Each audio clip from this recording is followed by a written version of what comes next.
ही भारत और कनाडा के बीच बीते कुछ वर्षों में तनाव बढ़ा है, लेकिन दोनों देशों के बीच व्यापार अच्छा है, यानी सुगमता से व्यापार हो रहा है। दरअसल कूटनीतिक स्तर पर तनाव का असर अब ट्रेड पर भी पड़ने वाला है। इस समय तनाव की मुख्य वजह खालिस्तानी समर्थक संगठनों की गतिविधियां हैं। भारत का कहना है कि कनाडा सरकार खालिस्तानियों पर नकेल कसने में नाकाम रही है। हालांकि तनाव और बयानबाजी के बीच भारत में आयोजित G20 सम्मेलन में भाग लेने के लिए कनाडा के प्रधानमंत्री जस्टिन ट्रूडो भारत पहुंचे थे। सम्मेलन में भाग लेने के 2 दिन बाद तक ट्रूडो भारत में ही रुके रहे, क्योंकि उनका निजी विमान खराब हो गया था। इस वजह से भी ट्रूडो की खूब किरकिरी हुई थी। भारत का आरोप है कि कनाडा में सक्रिय सिख अलगाववादियों पर ट्रूडो सरकार नकेल कसने में नाकाम रही है। G20 में ट्रूडो की हुई थी किरकिरी। अब दोनों देशों के बीच तनाव का सीधा असर ट्रेड पर दिख रहा है, क्योंकि G20 की बैठक में शामिल होने के बाद कनाडा लौटते ही जस्टिन ट्रूडो भारत के साथ ट्रेड मिशन को रोकने का ऐलान कर दिया है। उन्होंने इसका कोई कारण नहीं बताया है, केवल उन्होंने कहा है कि व्यापारिक संधि के लिए भारत के साथ वार्ता स्थगित कर दी गई है, जिससे अब कनाडा के साथ व्यापार आसान नहीं रह गया है। वैसे भारत और कनाडा के बीच आयात और निर्यात करीब करीब बराबर ही है। साल 2022 में भारत कनाडा का 10वां बड़ा ट्रेडिंग पार्टनर था। वित्त वर्ष 2022-23 में भारत ने कनाडा को $4.10 अरब का सामान निर्यात किया था, जबकि कनाडा ने भारत को 2022-23 में $4.05 अरब का सामान निर्यात किया था। इससे एक साल पहले 2021-22 में भारत ने कनाडा को $3.76 अरब का निर्यात किया था। वहीं साल 2021-22 में आयात का आंकड़ा $3.13 अरब का रहा था। दोनों देशों के बीच द्विपक्षीय कारोबार वर्ष 2021-22 में $7 अरब था, जो वर्ष 2022-23 में बढ़कर $8.16 अरब का हो गया था। यही नहीं, भारत और कनाडा के बीच व्यापार आसान होने की वजह से भारत ने बड़ा निवेश भी किया है। कनाडाई पेंशन फंडों ने भारत में $55 अरब का निवेश किया है, जबकि कनाडा ने साल 2000 से लेकर अब तक भारत में $4.07 अरब का सीधे निवेश किया है।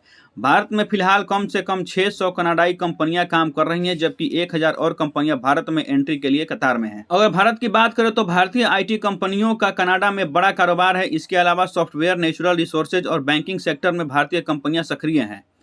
कनाडा से क्या क्या खरीदता है भारत, आइए उसका लिस्ट देख लेते हैं।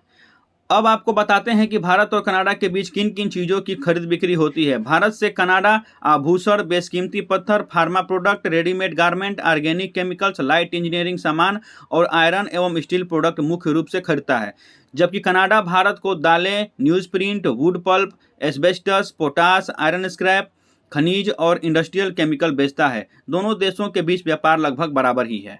कनाडा के लिए भारत एक बड़ा बाजार है। खासकर भारत कनाडा से दाल की खरीदारी करता है। भारत फिलहाल सालाना करीब 230 लाख टन दलहन की खपत है, जबकि पैदावार इससे कम होता है। इसलिए कनाडा के लिए भारतीय बाजार बेहतरीन विकल्प साबित हो सकता है। कनाडा मटर का बड़ा उत्पादक है और दोबारा भारत निर्यात के बारे में सोच रहा था, लेकिन अब राह मुश्किल होती नजर दिख रही है। व्यापार पर भी तनाव का असर पड़ सकता है। इसके अलावा दोनों देश FTA को लेकर भी बेहद करीब पहुंच गए थे, जो अब खटाई में पड़ता दिख रहा है। वैसे तो FTA दोनों देशों के बीच व्यापार बढ़ाने में एक मील का पत्थर साबित होने वाला था। भारत और कनाडा ने व्यापार और निवेश को बढ़ावा देने के लिए एक नए अवसर के लिए मार्च 2022 में समग्र व्यापार समझौता पर नए सिरे से बातचीत शुरू की थी। यह भी फैसला किया गया था कि शुरुआती प्रगति व्यापार समझौता EPTA इसका पहला कदम होगा और इसके बाद समग्र आर्थिक साझेदारी समझौते CEPA की ओर कदम बढ़ाएंगे। जानकारी के मुताबिक दोनों देशों के बीच इस मुद्दे पर 6 दौर की बातचीत हो चुकी है, लेकिन अब फिर से मामला ठंडे बस्ते में चला जाएगा। आइए देखते हैं क्या है FTA। FTA के तहत जिन 2 देशों में समझौते होते हैं वो आपसी कारोबार के ज़्यादा आइटमों पर ड्यूटी काफ़ी कम कर देते हैं या खत्म कर देते हैं। भारतीय कंपनियां कनाडा के बाजारों में अपने टेक्सटाइल और लेदर के सामानों की ड्यूटी फ्री पहुंच की मांग कर रही है। इसके अलावा भारत कनाडा से प्रोफेशनल वीज़ा नियमों को सरल करने की मांग कर रहा है। दूसरी ओर कनाडा अपने डेयरी और कृषि उत्पादों के लिए भारतीय बाजार खोलने की मांग कर रहा है, लेकिन अब तनाव की वजह से बातचीत रुक गई है। कनाडा आर्थिक तौर पर एक मजबूत राष्ट्र है। इसकी अर्थव्यवस्था का एक बड़ा हिस्सा सोना, जस्ता, तांबा और निकल जैसे प्राकृतिक संसाधनों के खनन पर निर्भर करता है, जिनका दुनिया भर में बड़े पैमाने पर उपयोग किया जाता है। कई बड़ी तेल कंपनियों के साथ कनाडा भी तेल कारोबार में एक बड़ा खिलाड़ी है। हालांकि कनाडा की अर्थव्यवस्था में भारतीय मूलों के लोगों के बड़ा योगदान रहा है।